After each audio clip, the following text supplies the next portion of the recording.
more for the later applications in terms of anxiolytic properties and muscle relaxant properties. So we had looked at in the sedatives and hypnotics, there are 3 drug molecules that are not controlled substances. Those are dexmedetomidine, bromeltium, and tasimeltium. Right? So they have their own applications in terms of some unique characteristics of each. And then we have the surexins. So the rexins that work on the DORA, they're acting as orexin receptor antagonists. So these drug molecules are all controlled substances, and they have some shared properties in terms of the food effect on the onset of those drug molecules, and all those drug molecules are usually taken like 30 minutes before planning to sleep for more than 7 hours or more. So then we looked at the benzodiazepines in terms of its general SAR. So looking at the structure, so we're going to lock this. So the answer, of course, for this one, 96%.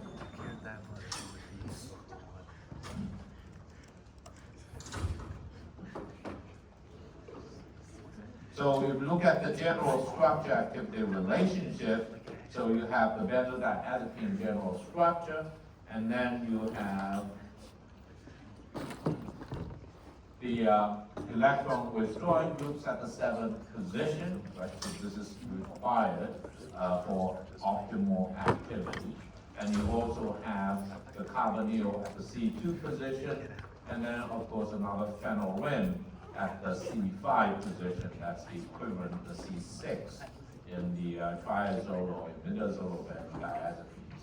Now the Y can also be electron withdrawing groups, and they are increase in their CNS depressive activity, but in the parallel position, if there is a substituent, you would decrease the activity. You don't usually see any of the drug molecules that have a substitution have a parallel position on this phenyl ring. And then in terms of metabolic reactions, if there is an electron withdrawing group, we know there is one, right, on this benzene ring, so this is not going to be hydroxylated. And then with this ring system, if there is no electron withdrawing groups, there would be hydroxylation in the parallel position. But if you have electron withdrawing groups like fluorine, chlorine on this aromatic ring, the hydroxylation is unlikely to happen because it's now electron deficient. So these are the other point is the R group here needs to be small.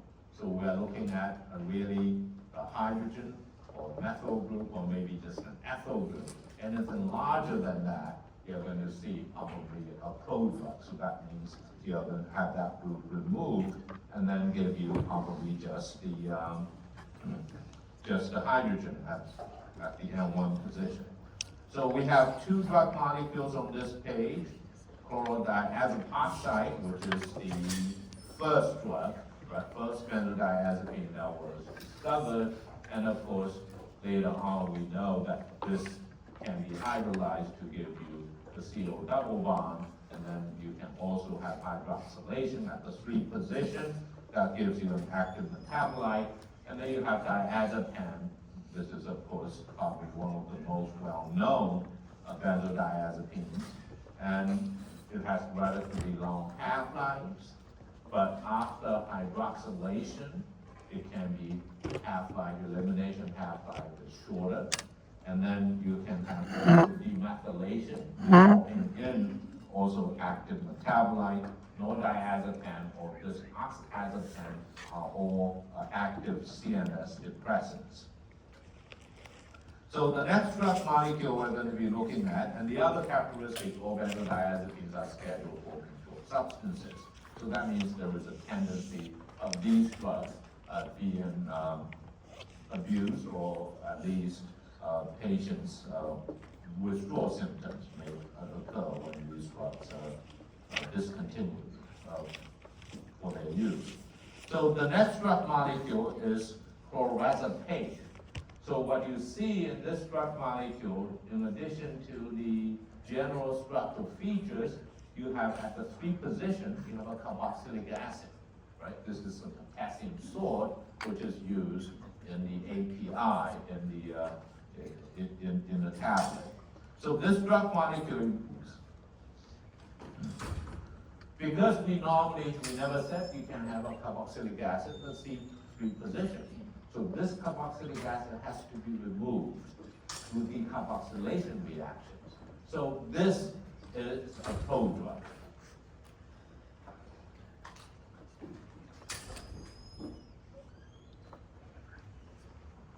So this is a prodrug.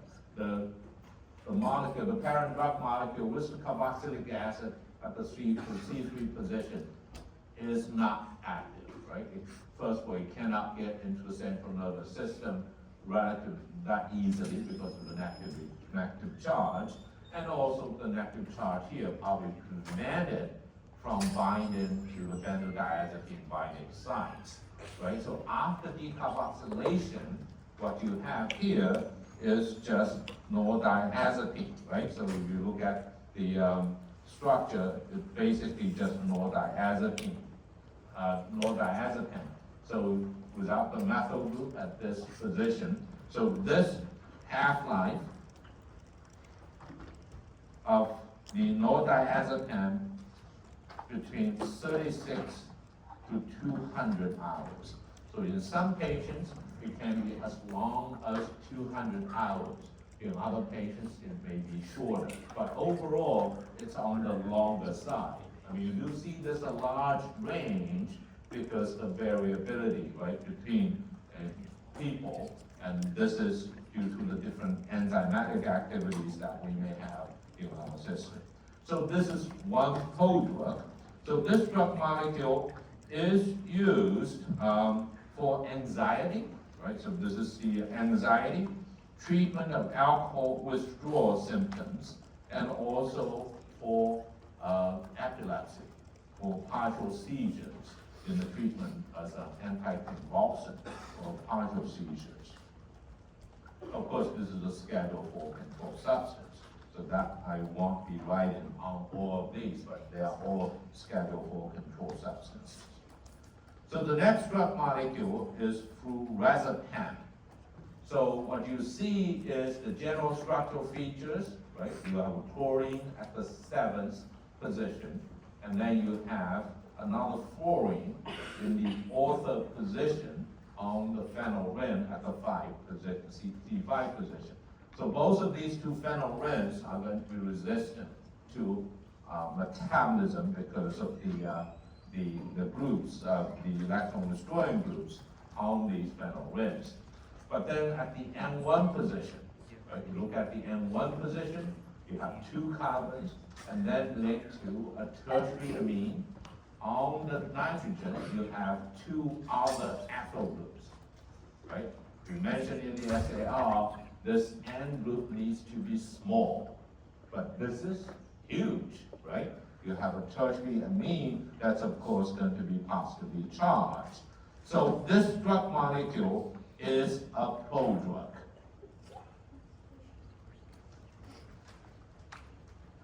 Is a prodrug. So you're going to have removing metabolically just the whole group through the alkylation reactions, right? So you can just cleave the carbon-nitrogen bonds through oxidative dealkylation. So that means insertion of an oxygen between the C alpha hydrogen and this carbon here. Now you have a carbanolamine, and then that's going to fall apart. It's going to then form this desalkyl benzodiazepine. So this is very similar to nordiazepam. So this half-life of this drug molecule, this is the one of the active metabolite. So this is the major metabolite. So we're looking at 47 to 100 hours, right? So in a similar range to nordiazepam. 47 to 100 hours in terms of its half-life. So this is long-lasting metabolite in the patient's system for several days, okay, in the system.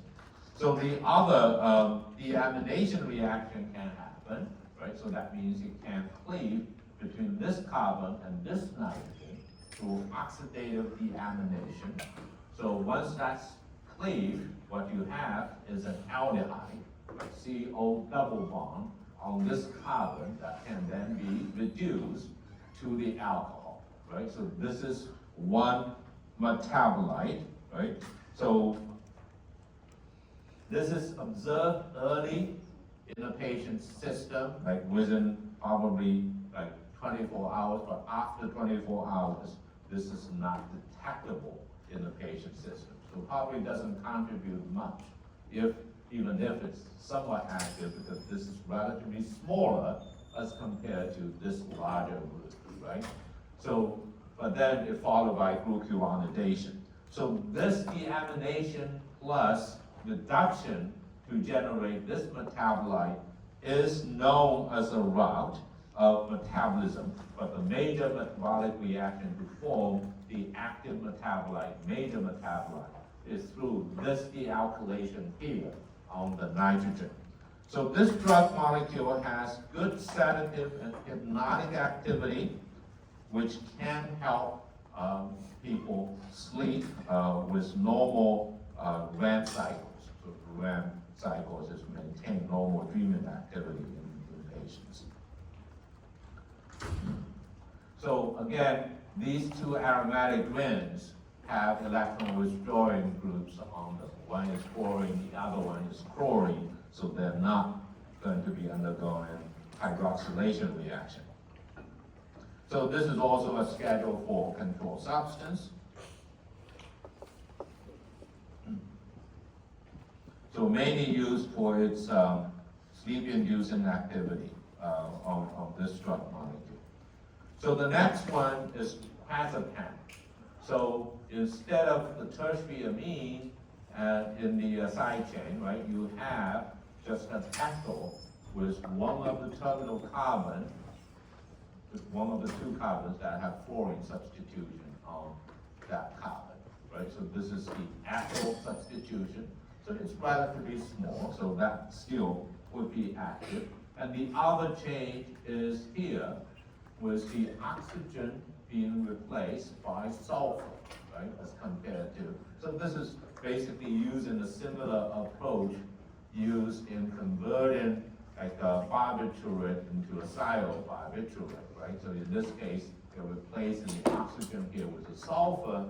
That gives you more lipophilicity and probably more likely getting into the central nervous system, but the sulfur can be removed. So you have then the active metabolite, which is then the oxygen in place of the sulfur. So the other metabolic reaction just remove the ethyl group through dealkylation reaction, and then that gives you the N-des alkyl, which is the same metabolite as you see in the earlier drug molecule, which is a prodrug. But here, since this is active, so this is not considered a prodrug. So since this is the same, so that will have the same kind of elimination half-life of 47 to 100 hours when you have this des-alkyl metabolite. So this drug is used for patients with insomnia, and this can be characterized with difficulty falling asleep and frequent awakenings at night and early morning. So this drug, because it has long half-lives, right? And you're going to have this active metabolite in the patient's system relatively a long period of time. So this is also a controlled substance, Schedule 4, again, controlled substance. So the next drug molecule is lorazepam. So lorazepam, controlled substance, and the difference is here at the C3 position, you have hydroxy, right? Hydroxy is known to be an active metabolite for many of the benzodiazepines. So this hydroxy is introduced at the C3 position. And then you have chlorine substitution on both channel rinse. So those two rinse systems are unlikely to be metabolized through hydroxylation. So this drug is used to treat anxiety and also used as anticonvulsants. So that means for seizures. We will discuss anti-epileptic drugs. So this is one of those drugs, lorazepam, can be used for seizures.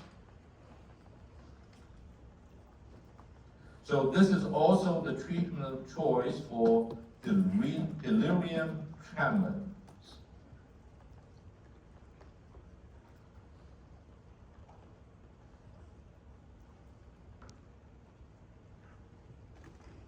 Or DTs, right? So this is mostly a severe form of alcohol withdrawal symptoms, okay? So this is also another indication of the treatment of choice for delirium tremens, DTs, in alcohol withdrawal symptoms. So this is, of course, a Schedule 4 controlled substance.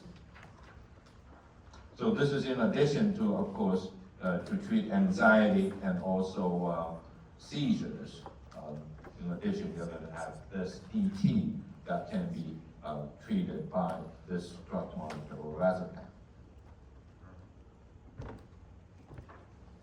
So the next three drug molecules are triazolobenzodiazepines, right? So we have the additional rinse system that's fused with the benzodiazepines, but with three nitrogens in the rinse system. So we have three drug molecules here, and of course they're all Schedule 4 controlled substances. And the differences between these three drug molecules, so you basically have L-prazolam and astaxanthin, and also you have triazolam. So you see the difference is the substitution on the rinse system. So you basically have either methyl group on the carbon 1 position, you have a methyl, and then you have a chlorine in this case would be 8th position, because you have the triazolo fused rinse system. This is the equivalent to the carbon 7 position in the standard benzodiazepines. Or you have another chlorine at the ortho position. So those are the three features. Maybe one of them has only one, the other has two, and the third one has three, right? So you see this one, astaxanthin, only has the one chlorine, because that's almost like the basic requirements, right? With the electron withdrawing group at the C7/8 position. This is the carbon 8 position. And then the L-prazolam is just in addition to what you have in astaxanthin, you have another CH3 added at the carbon 1 position. What does that do, right? You're going to have one more carbon, you have one more lipophilicity effect. An increase in lipophilicity, probably this is going to be more potent than this one. And then you have the other one, triazolam, you have another C chlorine substitution on the phenol, that will further increase the potency.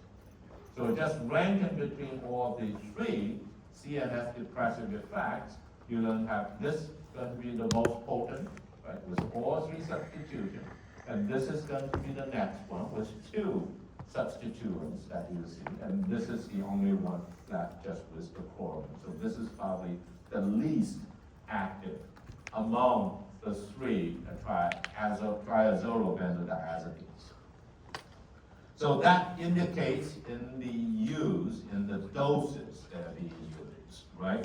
And there are some differences between their actual indication. So the doses that are being used, the first one, L-prazolam, is usually 0.25 to 0.5 mg, 3 times a day, right? So that means it's for panic disorder, right? Because if it's used as a sleeping pill, you don't use it 3 times a day, okay? So when it's used, in this case, 3 times a day, it's for panic disorder for these patients, we are looking at more, and also anxiety, and also this drug is used for agoraphobia. So agoraphobia is basically some people are suffering from these conditions. They're afraid of open public spaces, right? So they don't want to be in the public or the open spaces. So agoraphobia. So this is in addition to anxiety and panic disorder. With panic disorder, this is the dose that's used. The others may be a little bit different. And then the other two drug molecules, astaxanthin and also the triazolam, they're mainly used for sleeping pill, right? So they're used for insomnia.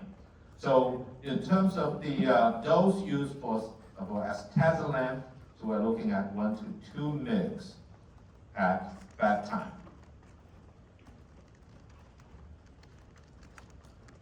And then if we are looking at the dose used for triazolam, right? This is for insomnia, the dose is 0.25 mg.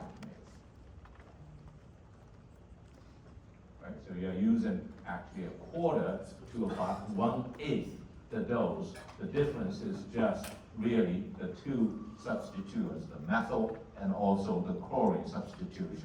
Because when we are looking at these two, the indication of these two are about the same, right?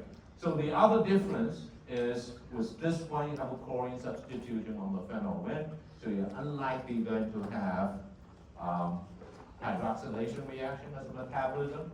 But in this case, you're going to have hydroxylation of the phenyl ring that has no substitution on the phenyl ring. And also, of course, you're going to have hydroxylation probably or shared at the C3, in this case would be C4 position, right? Because this is the carbon next to this. You can have hydroxylation. But for this one, you probably have hydroxylation also on the 1-methyl group. So the other difference, I think, because this drug molecule is the most potent, right? So that is also known to be associated probably with more side effects. So greater frequency of side effects, more potent CNS activity associated with more side effects. So we're looking at an amnesia, rebound insomnia, and rebound anxiety. Of course, the later two is more associated with withdrawal symptoms. Right? So when patients stop using the drug molecule, and that's going to probably happen in this. So this drug is actually, triazolam, is withdrawn in many other countries, but in the US, it is still used, but at lower doses, okay? So that's why it's 0.25 mg. But it's have its problems, right? Adverse effects associated with more central activity, but low doses is acceptable in the US. So these are all benzodiazepines that we want to cover. They're all controlled substances. They all have relatively long half-lives, right? So if they're being abused or taken overdose accidentally or otherwise, you must have a way to counter the effects of these benzodiazepines. So that's where the next drug molecule is coming from, right? So we have benzodiazepine receptor antagonist. So the difference between this drug molecule and the earlier ones, the obvious difference is you do not have a phenyl ring at the bottom here, right? So that's a major difference.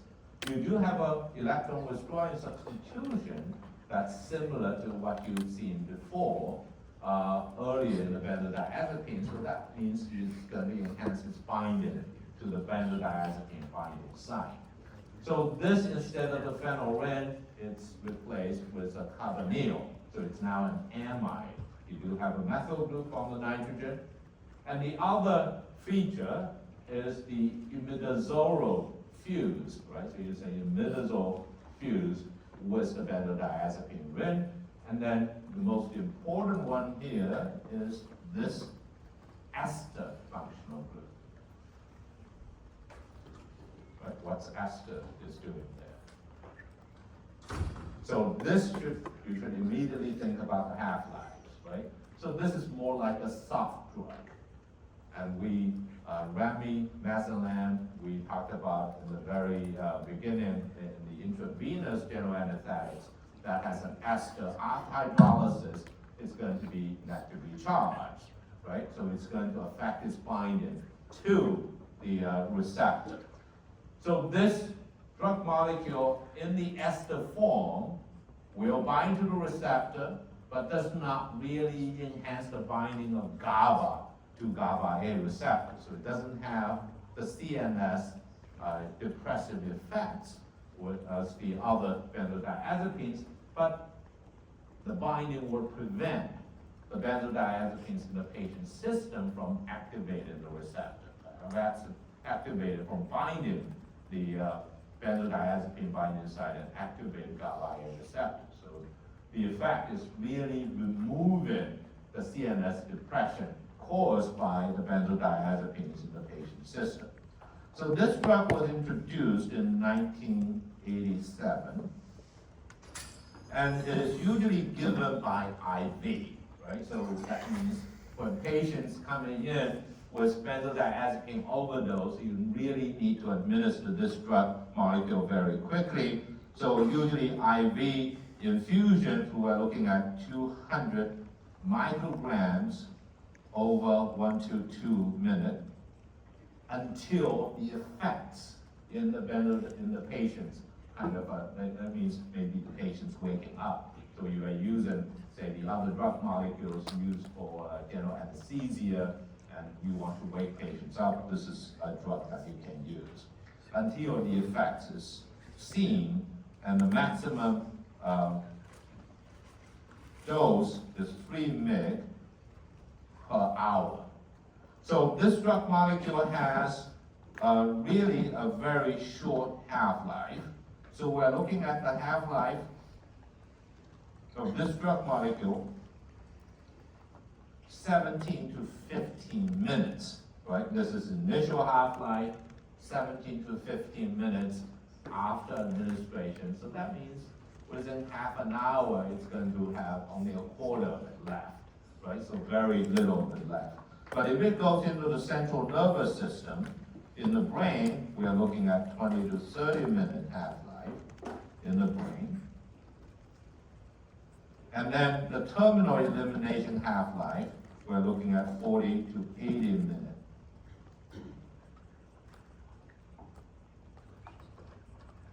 So this is the initial half-life. It's just given like a bolus injection. That's the initial half-life.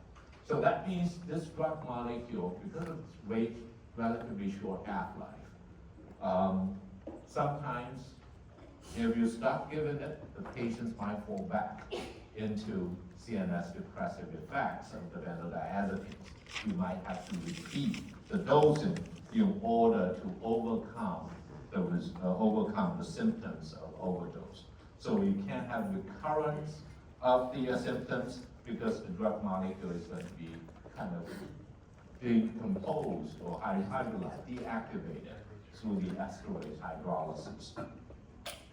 So this is a benzodiazepine receptor antagonist and used to reverse the sedative effects of benzodiazepine, which have been used, let's say, to induce anesthesia or as a result of an overdose of benzodiazepines. So you can use this drug molecule to offset the effect. So, but this drug is known to be associated with the occurrence of seizures, right? This is more or less like a side effect of this drug molecule. This is the undesired effects of this drug molecule.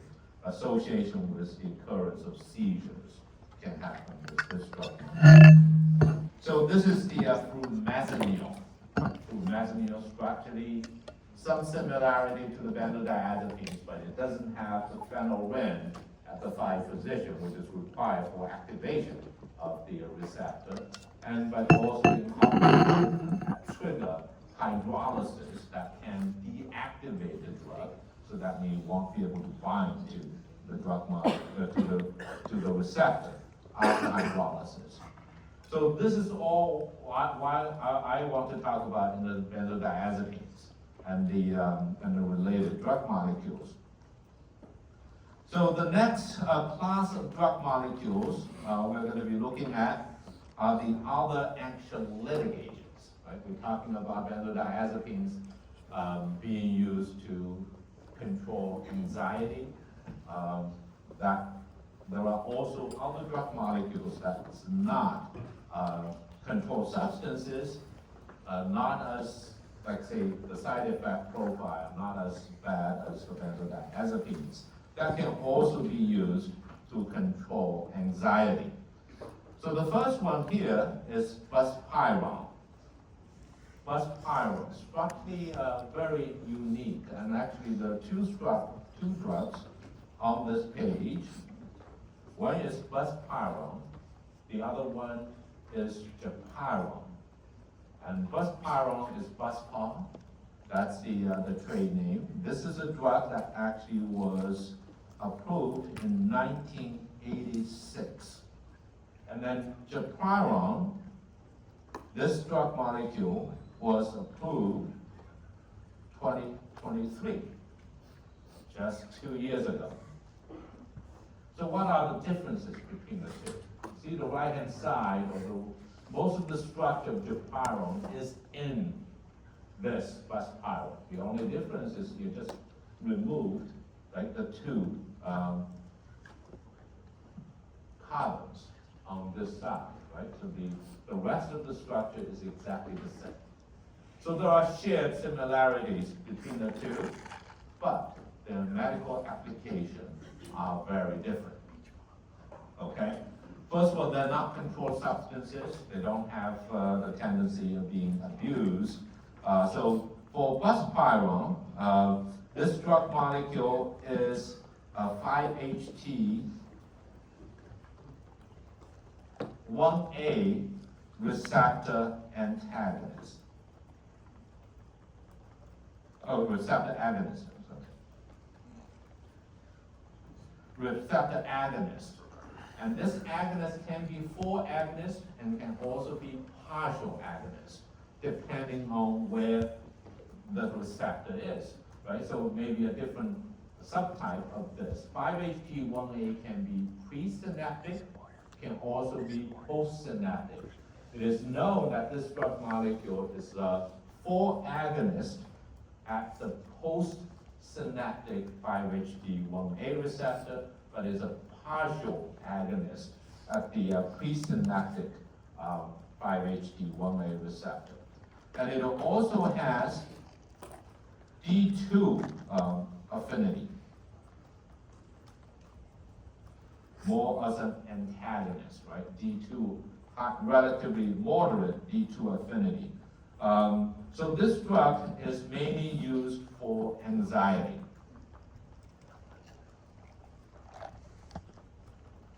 This is like under this category, right? Other anxiolytic agents, mainly used for anxiety. But this drug does not exert anticonvulsant or muscle relaxant properties, right? This is contrasting with the benzodiazepines. They usually have muscle relaxation properties and also anticonvulsant properties. So these drugs, they do not have that effects. So this drug also has no sedative effects, not like the benzodiazepines, right? So this drug does not cause dependence or withdraw symptoms. So it's not a controlled substance, buspirone. So this was approved in 1986. So a drug relatively clean in terms of for anxiety. So in terms of metabolic reactions, so what you have is mainly the cleavage of this carbon-nitrogen bond, right? So what you have is on the left-hand side is going to leave as an aldehyde, it may be oxidized to carboxylic acid or reduced to an alcohol afterwards. But on the right-hand side, you're just going to have a hydrogen attached to this nitrogen. So this is referred to as 1 pp, right? So 1 this is pyrimidine, right? So 1-pyrimidinylpiperazine, so 1 pp. So 1 pp is a very potent alpha-2 antagonist. Okay? Although this use may be related to some of that activity, right? So oftentimes it's a combination of all these activities as a result. So 1 pp is a relatively potent alpha-2 antagonist. So the half-life of this drug molecule, so let's just say half-life, of this drug molecule is about 2 to 3 hours. So in order to use this drug to control anxiety, because the drug is relatively old, we're talking about 40 years ago it was first approved, we do not have, I think, the extended release formulation. So we are looking at the drug being taken like twice a day or 3 times a day. Now look at the next drug molecule, gepirone. Right? Gepirone, the difference, you do not have these two CH2s. And so what you have, the rest of the structure very much the same, but this drug, although has been tested for anxiety, because it has probably similar properties as related to buspirone. So in terms of this drug molecule, in terms of the activity, so it's going to have 5-HT1A. This is known to be a partial agonist. But it doesn't have much of the D2 affinity. So that means it's not going to work on the D2 receptors, but it also produces this metabolite with 1 pp, right? So 1 pp. So that's going to have the alpha-2 antagonist activity. So what does alpha-2 antagonist activity do? Right? So it's usually presynaptic. It controls the release of, say, norepinephrine. So in this case, you are, it's an antagonist, right? Alpha-2 antagonist. So it's going to promote the release of norepinephrine, right? Opposite of the alpha-2 agonist, like dexmedetomidine. So this drug is tested for, say, generalized anxiety disorder, but was not approved for that. Over the last 20 years, it has been tested and then finally approved after 20 years. In 2023, this drug was approved for major depressive disorder. Okay, so the use is very different, although I'm listed in under anxiety, but it's really only indication now it's approved for is major depressive disorder, right? So maybe related to this alpha-2 antagonist activity, maybe related to this 5-HT1A partial agonist activity. So the difference between these two drugs in terms of their use, this is for anxiety, and this is for major depressive disorder, right? Depression, usually you want to use stimulants, right? But here, because of the complex pharmacology may be related to the alpha antagonist 5-HT1A activity, and it's used for major depressive disorder. Okay, so this is actually was rejected by FDA multiple times before 2023. The final approval came just 2 years ago. So this is the 2 drug molecules, and then the other thing is about this, right? Extrua. So Extrua is extended release formulation.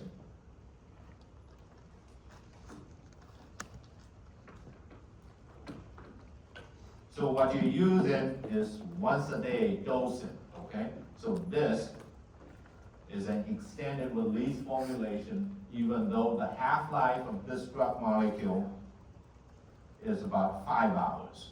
Right? 5 hours usually is not enough to have the drug in the patient's system for like once a day dosing. But in this case, what they use is an extended release formulation, so the drugs are slowly released from the formulated, say, a capsule or tablet once patients take the tablet, and the drugs are being released slowly, so it has more or less last a day, once a day dose. Much more convenient, as the earlier ones even have shorter half-life and also have to be taken multiple times a day. So this is also not a controlled substance, right? So this is another advantage of this drug molecule. So the next drug molecule is hydroxyzine. So this drug molecule is actually a first generation antihistamine, right? So this drug is also not a controlled substance. So 3 of the 4 drugs, as you'll see on this page, are not controlled substances. So the hydroxyzine is an antihistamine and can be used to treat allergic reactions.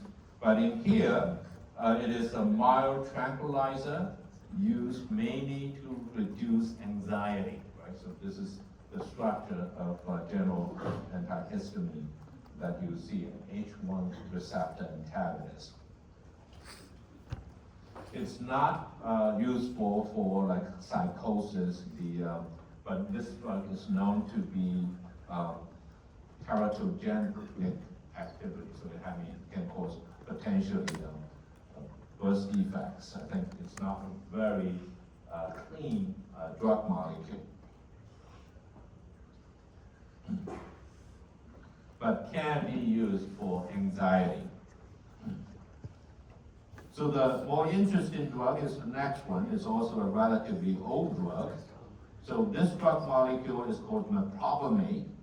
So meprobamate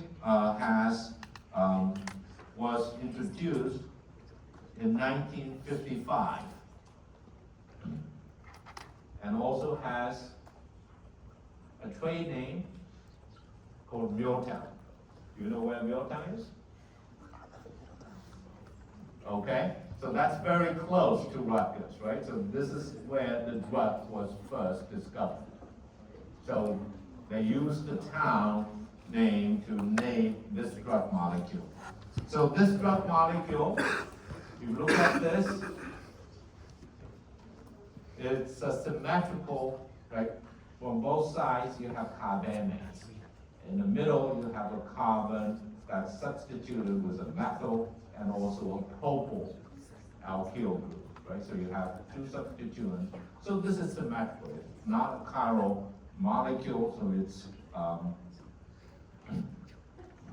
so this drug molecule was first introduced again in 1955 and was the bestseller in the US.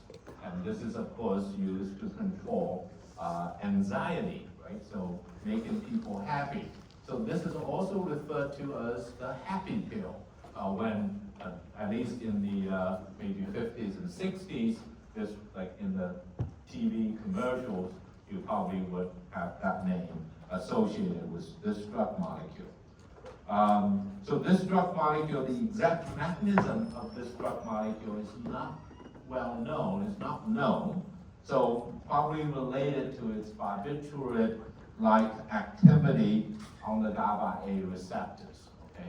It's probably related to that as probably somewhere around the GABA-A receptors enhance the binding of this drug molecule to, enhance the binding of GABA to the GABA-A receptors.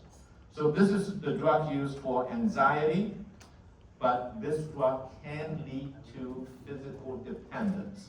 So this is a Schedule 4 controlled substance, okay? So it's a controlled substance. So in terms of major metabolic reactions, so this drug molecule, you can have, this is called omega-1 oxidation, right? So you can have hydroxy group introduced onto this carbon that considered to be the major metabolic reaction. So the mechanism of action is not well known, It's not known how it works, but the association of this drug with Miltown is kind of interesting, because it was discovered by a chemist just in this area, called Frank Berger in the 1950s. So this drug, as you will see later on, there is another drug molecule we will talk about, has similarities to this. It's just an analog with isopropyl group to this nitrogen. So that's on the next page. So the next page, what we're going to be looking at is really the skeletal muscle relaxants.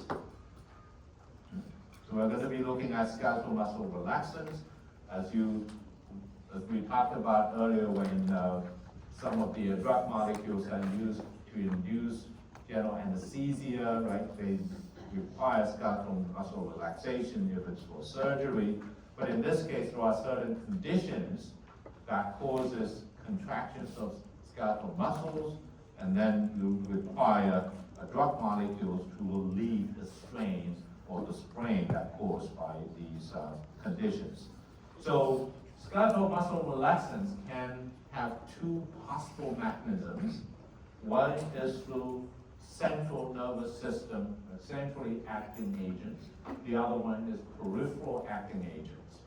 So that means in the central nervous system, CNS depression, or it goes through the peripheral acting agents, that means acting directly on the muscle cells, and that can also release the strain and also the conditions, spastic conditions in these muscles.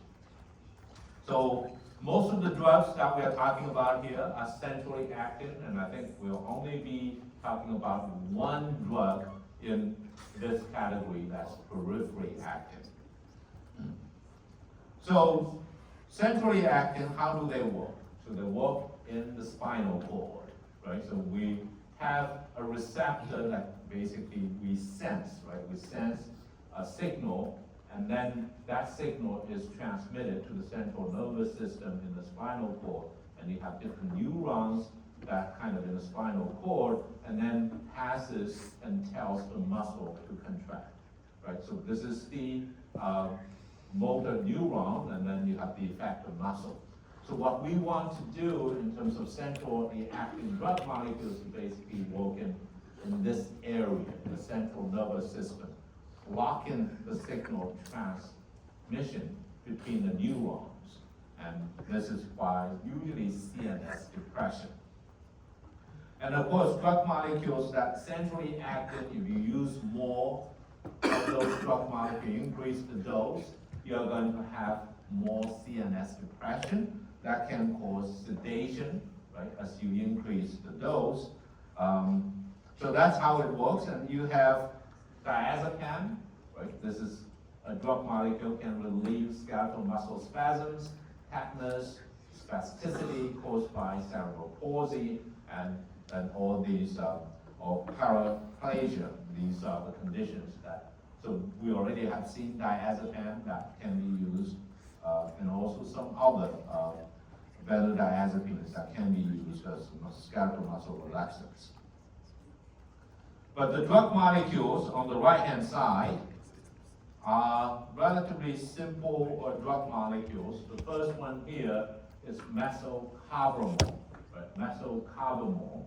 So you have a phenyl ring, and then you have a methoxy group at the ortho position, and then you have 3 carbons, and each has an oxygen attached to it. If you just have hydroxys, those are called glycerol, right? But then one side is forming the ether, the middle hydroxy is free, and the right-hand side, you have a carbamate. So carbamates are relatively stable. So they're not going to be hydrolyzed to give you the alcohol, right? So if it's hydrolyzed, there is a drug molecule that you probably have seen before, or when you walk in the pharmacy. So this is a drug molecule that you often See, in one of the formulations, like Robitussin, right, Robitussin DM, it contains this called guaifenesin.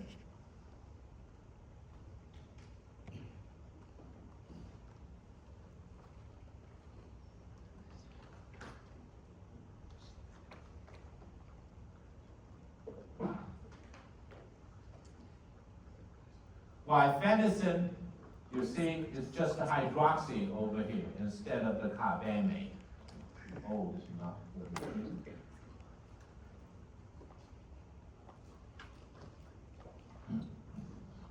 But guaifenesin is an expectorant, so that kind of helps with the coughing, right? So you have the Robitussin, it's a cough suppressant, but this is actually used in that formulation. But this drug, this molecule is not a metabolite of methylcobalamin. So methylcobalamin with the carbamate, just want to indicate this is very stable.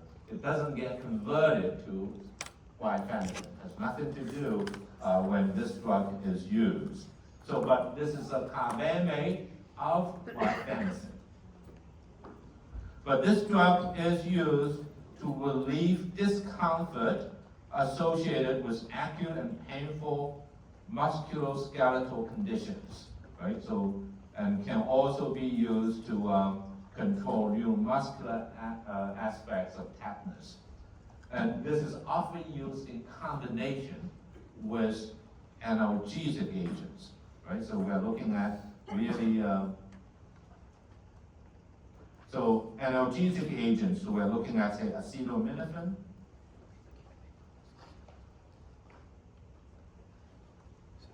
or ibuprofen, or aspirin. So when they are used in combination, so because the trade name here is Rubaxin, so the you're going to have Robaxacet.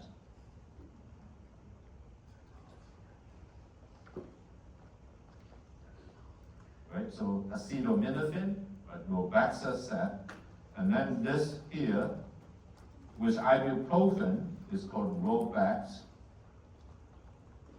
Platinum. And if it's aspirin, it's called Robaxacel.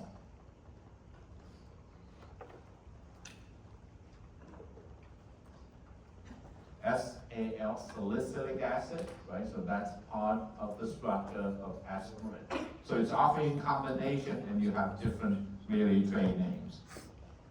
So the next drug molecule you see is a drug that's introduced in 1958, right? So just 4 years later after the drug that's we just looked at, metoclopramide. And this is the drug with the isopropyl group on the nitrogen. Now this is a chiral center, right? So what's used in the clinic is a racemic mixture of this drug molecule, chrysopoldol. So you have a mixture of the plus and minus form, and with the difference between this drug molecule and the API in Milltown is the isopropyl group, right? The isopropyl group can be removed metabolically because you can have dealkylation reaction with a hydroxy introduced and then leaves as an acetone, right? And then you have metoclopramide. So when you have metoclopramide, so that was a controlled substance, so chrysopoldol is a Schedule 4 controlled substance. So there is possibility of that drug being abused, and they may, of course, this will also can lead to CNS depression and sedative effects because after this is released, so structurally resemble metoclopramide. So can cause CNS depression, has abuse potential, and it is withdrawn in some countries, but in the US we still have it. But this, of course, also, these drugs also work on central, like the spinal cord area. They do not directly work on smooth muscle cells, right? Skeletal muscle cells. So this